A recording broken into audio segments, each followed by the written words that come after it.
Bonjour et bienvenue à la maison pour un jour, une parole. Aujourd'hui, j'ai à cœur de discuter avec vous à propos d'une question qu'on m'a posée régulièrement les derniers temps, qui est comment est-ce qu'il faut faire pour rentrer dans l'appel de Dieu pour nos vies? Et moi, ça m'amuse que les gens me posent ces questions parce que, en fait, ce sont des questions dont je n'ai pas tellement de réponses, mais plutôt des questions que je me pose aussi. Et autant c'est vrai que je sais que je n'ai pas toutes les réponses, autant je suis sûre et certaine que toutes les réponses sont dans la parole de Dieu. Alors ce que je vous propose aujourd'hui, ce serait de venir avec moi, aller chercher dans la parole de Dieu la réponse à cette question. Et pour répondre à cette question, je vous propose de venir regarder avec moi dans le livre de l'Exode, au chapitre 3. Au chapitre 3, donc c'est l'appel de Moïse. Et je vais juste finir le chapitre 2 avec vous, comme ça on contextualise, et puis le début du chapitre 3. Donc Exode, chapitre 2, 23, et on va lire, mais pour l'instant, jusque Exode, chapitre 3, verset 6. Longtemps après, le roi d'Égypte mourut. Les Israélites gémissaient au fond de l'esclavage. Ils poussaient des cris, leurs appels montèrent du fond de l'esclavage jusqu'à Dieu. Dieu entendit leurs gémissements et se souvint de son alliance avec Abraham, Isaac et Jacob. Dieu vit les Israélites. Il comprit leur situation. Moïse était devenu berger du troupeau de son beau-père Jéthro, le prêtre de Madian. Il conduisit le troupeau derrière le désert et vint à la montagne de Dieu à Horeb. L'ange de l'Éternel lui apparut dans une flamme de feu au milieu d'un buisson. Moïse regarda et vit que le buisson était tout en feu sans être consumé. Moïse dit : « Je veux faire un détour pour voir quelle est cette grande vision. Pourquoi le buisson ne brûle pas ?» L'Éternel vit qu'il faisait un détour pour regarder.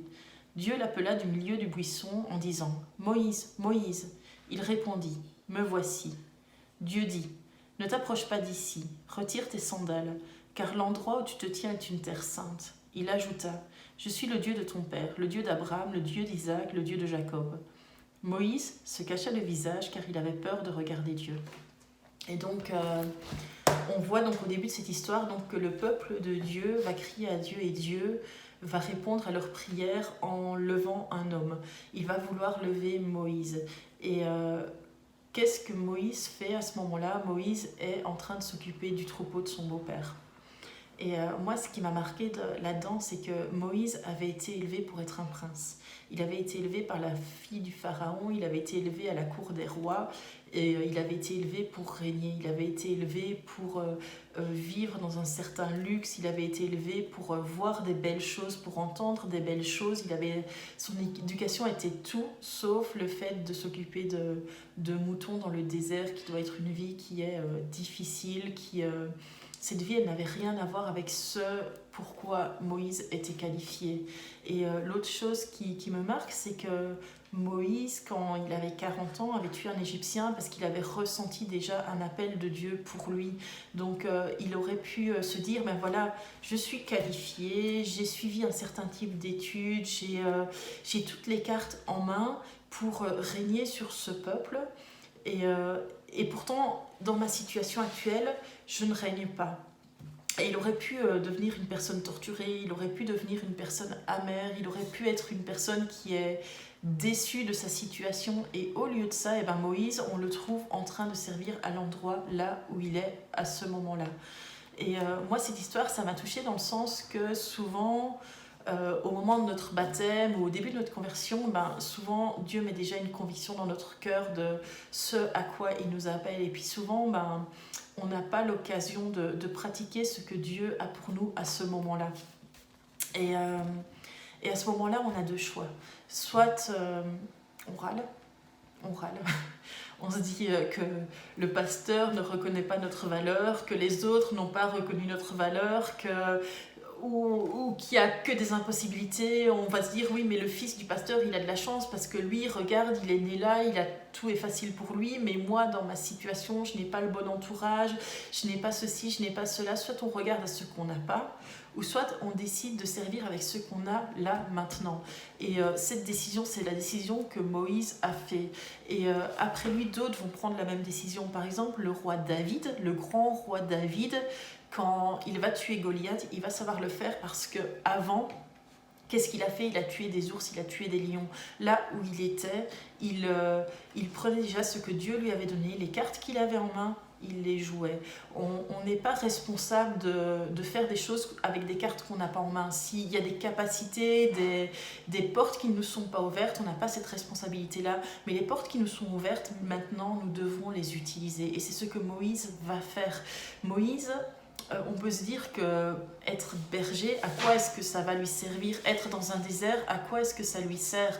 Eh bien, au final, ça va lui servir dans le sens que Moïse va savoir connaître le désert, savoir quelle est la vie dans le désert. Il va devenir la personne la plus qualifiée pour régner sur ce peuple dans le désert. Donc ne crois pas que là où tu es maintenant, que les choix que tu fais, que la façon dont tu te comportes sur quelque chose d'insignifiant, c'est justement quelque chose qui va venir faire toute la différence dans ta vie. C'est quelque chose qui va venir faire toute la différence dans ton appel. Tu as le choix entre devenir une personne amère ou devenir une personne utile.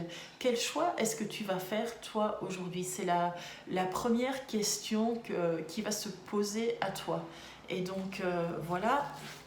Et donc Dieu va venir trouver Moïse. Donc c'est au verset 6, Dieu va dire à Moïse, je suis. La première chose que Dieu dit à Moïse, c'est je suis. Je suis. Tu as besoin d'une rencontre avec le grand je suis. Tu as besoin de le connaître, lui, tel qu'il est. Tu as besoin de découvrir l'identité de ton Dieu. Tu as besoin pour le servir de savoir qui est je suis. Avoir un appel dans ton cœur, c'est une chose, mais connaître le je suis est une autre chose. Et pour pouvoir guider le peuple, Moïse avait vraiment besoin de cette rencontre avec le je suis. Alors vraiment, je t'encourage, je m'encourage à vraiment à rechercher ce je suis et rechercher qui il est. Et quand tu sauras, quand tu le trouveras, pendant que tu le cherches, eh ben, lui, il va te répondre qui tu es. Après avoir cherché à connaître le je suis, Dieu, qu'est-ce qu'il va dire? Il va dire à Moïse qui il est, le tu es. Après avoir rencontré le grand je suis, tu as besoin aussi d'une rencontre avec le tu es. Et Dieu va dire, je suis le Dieu de ton père. Ah, Moïse a un père? Parce que Moïse jusque-là avait été adopté par la famille de Pharaon, il avait été nourri dans sa famille à lui, il avait été après, il vivait chez le prêtre de Madian. Qui était Moïse? À qui était-il affilié? Avait-il une filiation? Eh ben, pour pouvoir servir Dieu, Moïse avait besoin de savoir qui il était, qui étaient ses pères. Et Dieu va lui dire, je suis le Dieu de ton père. Moïse a un père, le Dieu d'Abraham, le Dieu d'Isaac, le Dieu de Jacob. En fait, Dieu vraiment vient remettre une hiérarchie, vient remettre une filiation. Moïse vient de quelque part et Moïse apprend à savoir qui il est lui-même. Et pour pouvoir servir Dieu, eh ben, Moïse devait avoir réglé ce problème avec l'identité parce que c'est vraiment un problème qu'on va rencontrer tout au long de la vie de Moïse. D'ailleurs, la première chose que Moïse va répondre, c'est au verset 11. Moïse dit à Dieu, « Qui suis-je moi pour aller trouver le Pharaon et pour faire sortir les Israélites ? Qui suis-je » Moïse va se battre toute sa vie avec le « Qui suis-je ? Qui suis-je ? Regarde, mon frère Aaron est plus qualifié que moi. Regarde, appelle quelqu'un d'autre. Les autres ont l'air plus qualifiés, ont l'air d'être à une meilleure place. Les autres ont l'air plus compétents. » Moïse va vraiment se battre avec le qui suis-je? Et quand Moïse ne se bat pas avec le qui suis-je, eh ben c'est les autres qui vont lui dire mais qui es-tu? C'est écrit dans le livre des Actes au chapitre 7 verset 35. Actes chapitre 7 verset 35. Ce Moïse qu'ils avaient renié en disant « Qui t'a établi chef et juge ?» Donc on voit que le peuple de Dieu a aussi dit à Moïse « Qui es-tu » Et puis quand c'est pas Moïse qui se pose la question, quand c'est pas le peuple de Dieu qui lui pose la question, c'est Pharaon qui va lui dire « Mais qui es-tu? C'est qui ton Dieu? Qui es-tu pour vouloir faire? Qui est ton Dieu pour vouloir faire sortir mon peuple de l'esclavage ?» Et donc vraiment cette question de l'identité est vraiment un point crucial. Tu dois apprendre à savoir que tu es ce que la Bible dit de toi. Ton identité n'est pas définie par tes doutes, par tes peurs, par ce que tu crois que tu ne sais pas faire ou ta comparaison avec les autres en te disant que les autres savent faire plus de choses que toi. Ton identité n'est pas déterminée par ça. Ton identité n'est pas déterminée non plus par ce que le peuple de Dieu a dit de toi. Si le peuple de Dieu par le passé t'a critiqué, si tu as été blessé par le peuple de Dieu, sache que ton identité n'est pas non plus ce que le peuple de Dieu a dit de toi dans le passé. Et ton identité n'est pas non plus ce que ton ennemi vient dire de toi, mais tu es ce que la Bible dit de toi. Tu es ce que ton Dieu dit de toi. En Jean chapitre 3, 1 Jean chapitre 3, verset 20, c'est écrit: en effet, même si notre cœur nous condamne, Dieu est plus grand que notre cœur et il connaît tout. Donc ça veut dire que Dieu te connaît même mieux que toi-même. Dieu te connaît même mieux que ce que toi tu crois dans ton cœur. Dieu est plus grand que ton cœur, te connaît mieux que ton cœur à toi. Dieu, ton identité est celle que ton Dieu t'a donnée. Alors remets tes doutes, remets ce que tu crois sur ton identité au pied de ton Dieu et revêt l'identité que ton Dieu te dit de toi. Et donc après avoir été trouvé en train de servir, avoir fait une rencontre avec le grand je suis, avoir fait une rencontre avec le qui il était, avec le tu es, après avoir remis son identité entre les mains de Dieu, Moïse devait encore mettre une chose entre les mains de Dieu. Et c'est dans le livre d'Exode au chapitre 4,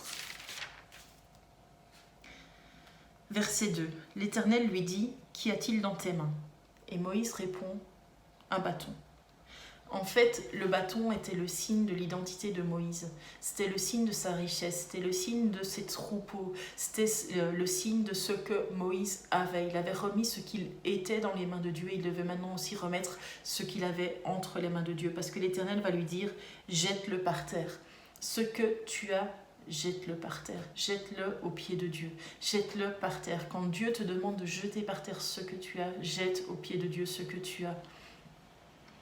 Moi, j'ai un souvenir comme ça où il y a quelques années, j'avais acheté une voiture et une des premières choses que Dieu m'avait demandé, c'était d'utiliser cette voiture pour amener les sans-abri d'un endroit à un autre.